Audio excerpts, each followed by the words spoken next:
Olá meus caros, aqui é o Corvo. Puppet Master, filme de 1989, idealizado e produzido por Charles Band e sua empresa, a Full Moon Pictures. Mais uma vez entrarei no mundo dos filmes B, mas no caso, e até de forma surpreendente, com um que acabou inexplicavelmente se tornando franquia, construiu legado e mesmo 30 anos depois continua com uma base considerável de fãs no mundo todo. Puppet Master é daquele tipo de filme que, pelo excesso de excentricidade, para não dizer esquisitice, acaba se tornando um cult classic. E não necessariamente por causa de alguma qualidade técnica que ele possua. São quase inexistentes. Charles Band e sua empresa, a Full Moon Pictures, não possui uma reputação boa, para falar a verdade. Ele é conhecido como produtor de filmes B, dedicou sua carreira integralmente para isso. Naturalmente, os filmes B, a priori, são filmes de muito baixo orçamento, com elencos módicos, onde nós já esperamos más atuações e efeitos especiais muito limitados. Dito isso, a Full Moon Pictures é popularmente conhecida por ter produzido os piores filmes B de todos os tempos, e isso já diz muito. E o que de fato não a fez sumir do mapa e sempre conseguir arrecadar fundos para uma nova produção foi este filme aqui, Puppet Master. Ele é adorado de maneira geral, mesmo com todas as inúmeras deficiências que possui. Sua base de fãs mantém o legado da franquia vivo, que já acumula 13 filmes e caminha para o seu 14º em breve.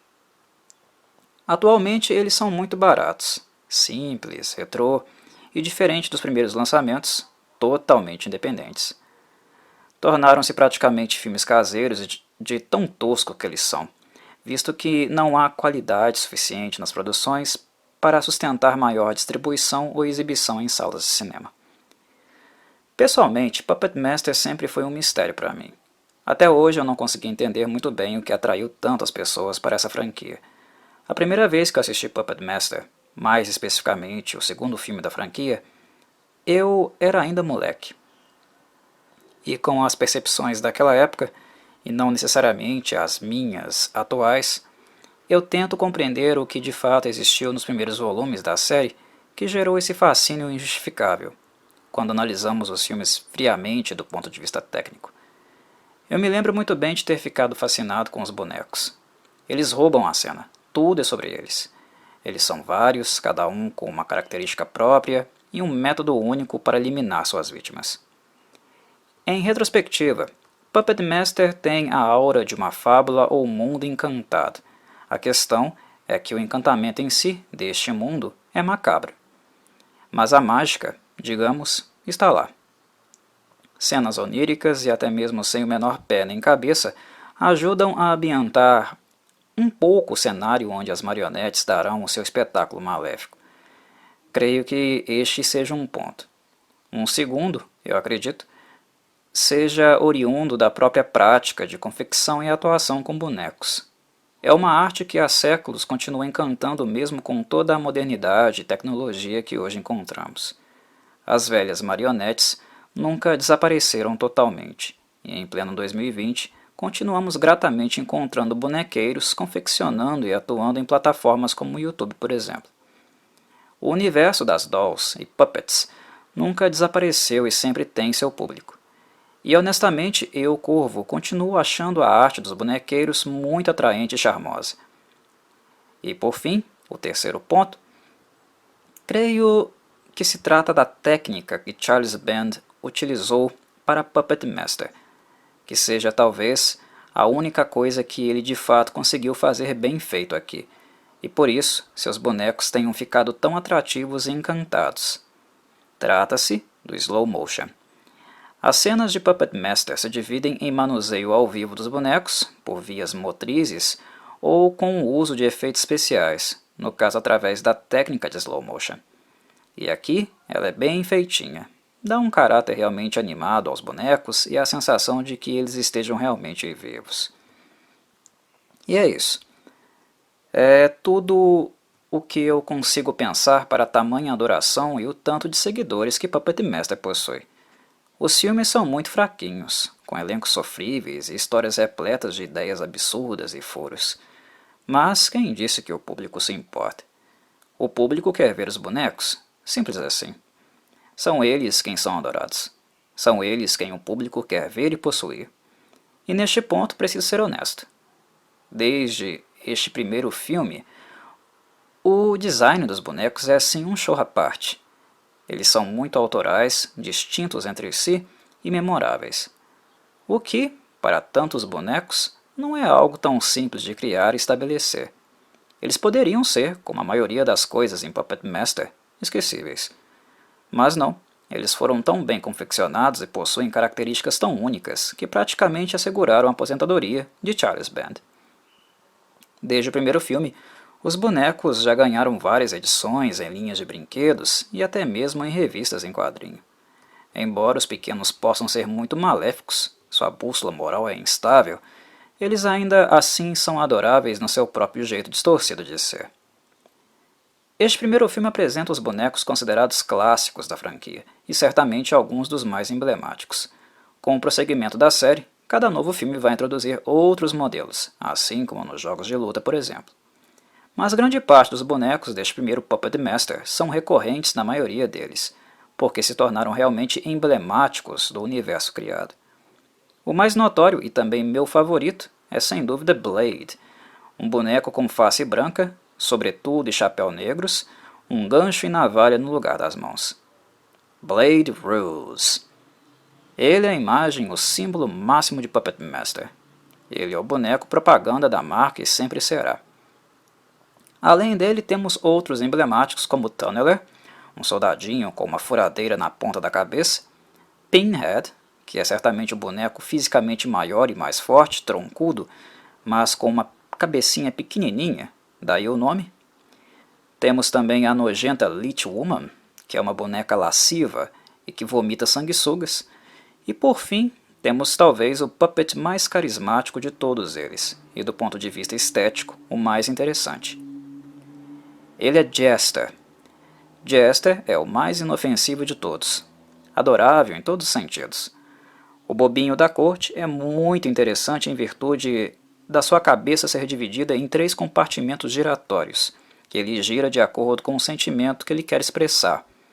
Jester pode fazer uma carinha de espanto, feliz, sádica ou triste, de acordo com a situação.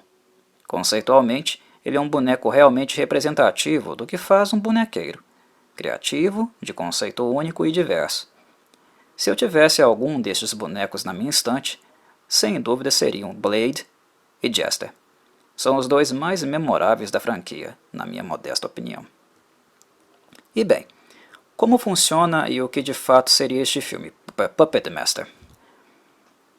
Nada original, embora os bonecos, como falei, sejam. Sua história é pura brisa, uma mistureba de conceitos que desde o princípio estava na cara que não conviveriam muito bem. O problema principal de Puppet Master é querer ser sério e complexo demais quando ele não possui condições materiais ou financeiras para sê-lo. Embora ele seja classificado como um filme de horror com algumas pitadinhas de comédia, que basicamente é o estilo de todos os filmes da Full Moon Pictures, Puppet Master realmente quis ser sério. O problema foi ter escolhido elementos conceituais os quais não poderíamos encarar com seriedade quando colocados para coexistir. Basicamente, a história começa introduzindo um bonequeiro chamado André Toulon, um senhor já bem velhinho, e que sua única satisfação e amor remanescente são seus bonecos de madeira, pelos quais ele nutre muitíssimo afeto. O ano é 1939 e estamos no início da Segunda Guerra Mundial. Os nazistas descobrem que Toulon possuía um segredo que ele guardava a 7 chaves. Toulon descobriu um encantamento do Egito Antigo capaz de animar os objetos. É a magia e o ritual egípcio que dá vida aos bonecos. Ao descobrirem isso, os nazistas vão atrás de Toulon, pois desejam aplicar o conhecimento dele de forma a criar armas com isso. Toulon esconde os bonecos e então se suicida, para que o conhecimento não seja revelado e usado para fins escusos. Esta é a premissa do filme.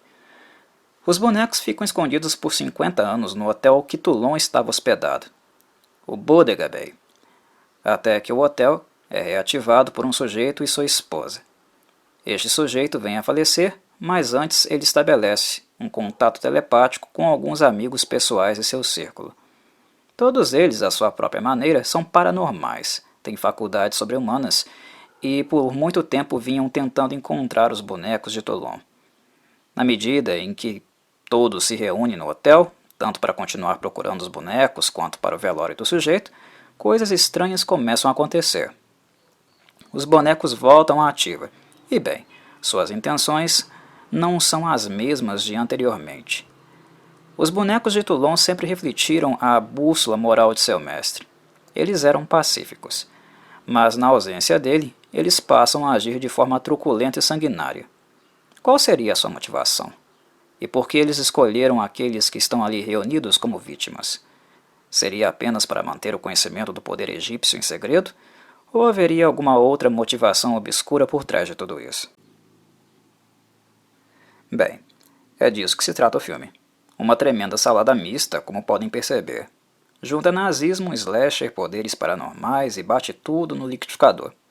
A gororoba que sobra é o script do filme.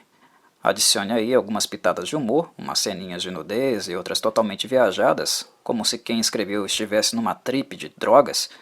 Temos aí a representação final desse filme. Puppet Master sem dúvida embarcou no sucesso do filme Child's Play, conhecido como Brinquedo Assassino aqui no Brasil, lançado no ano anterior. Chuck foi muito bem recebido e certamente Charles Band viu nisso uma oportunidade de embarcar nesta popularidade. Mas não apenas com um boneco, e sim vários. Constatado o fato, é necessário dizer que Child's Play e Puppet Master não têm absolutamente nada a ver um com o outro. São filmes de natureza completamente diferentes. Enquanto Child's Play foca em seu antagonista, dando prosseguimento ao estilo dos filmes slashers, Puppet Master investe mais na criação de um próprio universo, cheio de personagens esquisitos, e não falo apenas dos bonecos, mas dos humanos também.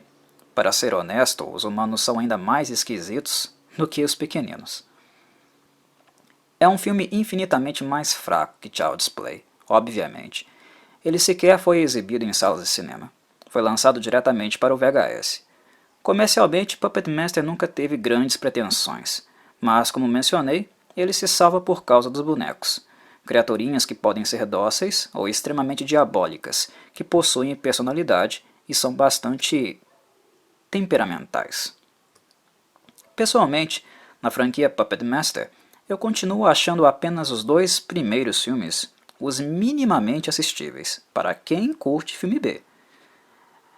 Embora um pouco humorados, eles ainda prezam pelo horror, algo que a franquia se afastaria futuramente e depois retornaria mais uma vez em volumes mais recentes. As death scenes não são memoráveis e os efeitos práticos não surpreendem, mas eles ainda reservam um certo grafismo, especialmente na última death scene deste primeiro filme. Deve agradar os fãs menos exigentes dos slashers oitentistas, que gostam de bagaceiras. Aqui me despeço, meus caros. Um abraço do Corvo.